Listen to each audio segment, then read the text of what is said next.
Hey, good morning, Desmond. Hey, I was moving this machine to get it out of the way to use the equalizer on the other sweeper here at Caesar's. And I just noticed this encoder wheel is hanging because it's missing the other nut. So is there any way we can get some extra nuts out here in case this is the first time I've ever seen this happening? So, and they claim it's still operating. I don't think so. I don't, because at this point in time, it's supposed to, they haven't let me know, and I don't really want to put a zip tie up there because the same thing's actually going to happen. So I don't know if you ever had this reported before. Of course, this is where it mounts, and then that's the flag that passes through it. So I'm gonna have to come back a couple times.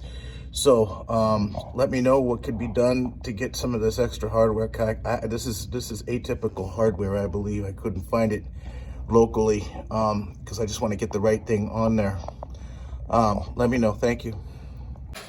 Good morning. Welcome back to the channel.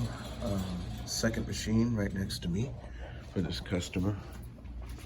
Unit number 1, and we said it was an encoder issue. So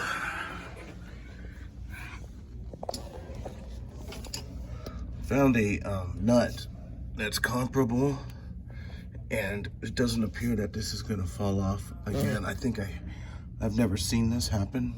Don't know how or why.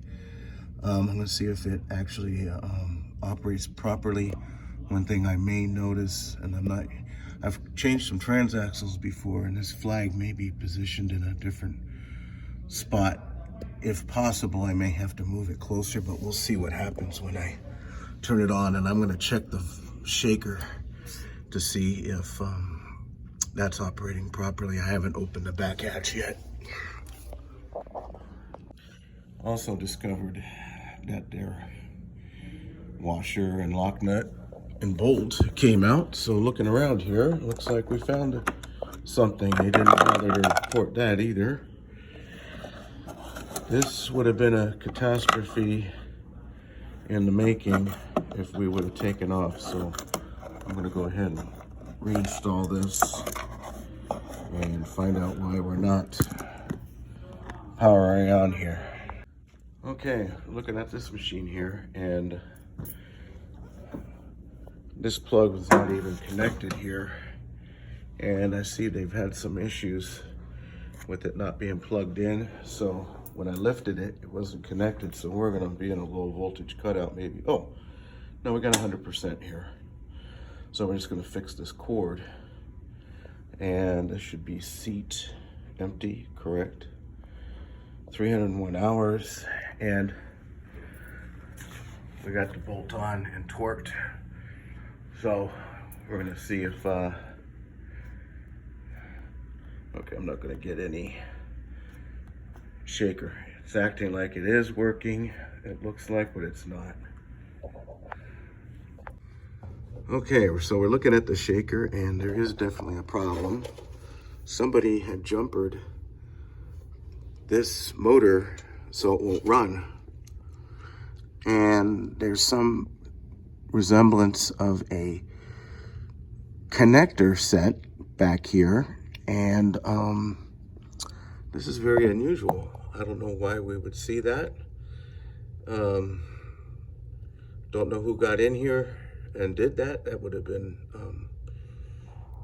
really, I don't understand why that was done.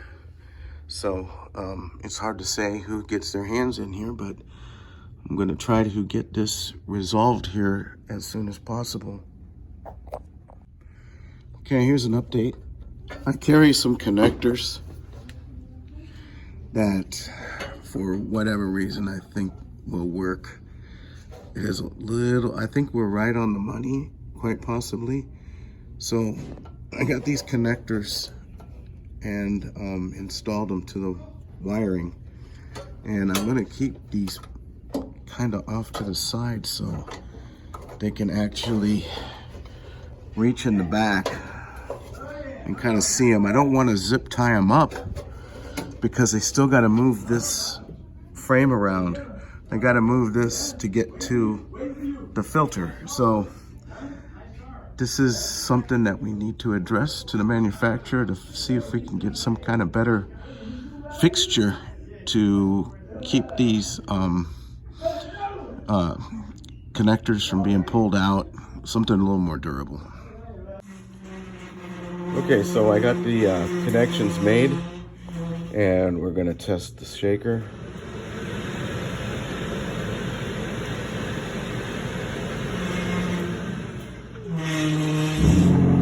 So right now you can hear it. There we go.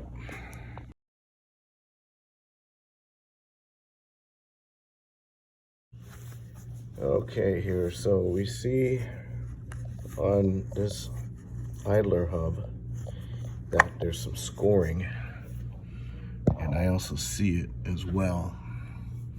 There's a distinct wear pattern all the way around this edge here. So that could be debris, don't know, it's likely.